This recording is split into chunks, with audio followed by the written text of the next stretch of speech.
কি? আসলে জুলাই সনদটা রাষ্ট্রীয়ভাবে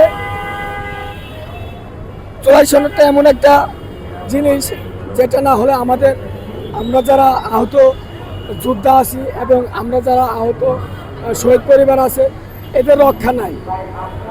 জুলাই সনদটা এমন একটা জিনিস যে জুলাই সনদটা না হলে আমাদের নিশ্চিত ফাঁসির কাজটাই আমাদের ঝুলতে হবে।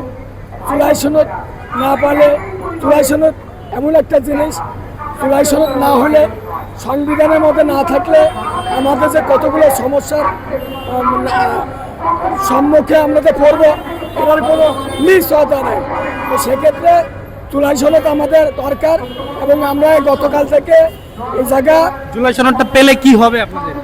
জুলাই সনদটা পেলে আমাদের অনেক দিক থেকে একটু আস্থা পাবো, সরকারি প্রশাসনভাবে হোক বা আমাদের যারা মারা গেছে এবং যারা আহত হয়েছে এদের যে একটা পুনর্বাসন বা এদের যে একটা নিশ্চিত আমাদের মানুষ যে সুন্দরভাবে ঘরে।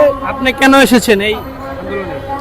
আমি এসেছি, আমি একজন জুলাই যোদ্ধা, আমি জুলাই যোদ্ধা সংসদ পক্ষ থেকে আমি এসেছি। আজকে দাবি দেওয়া পূরণ না হলে কি হবে পরে?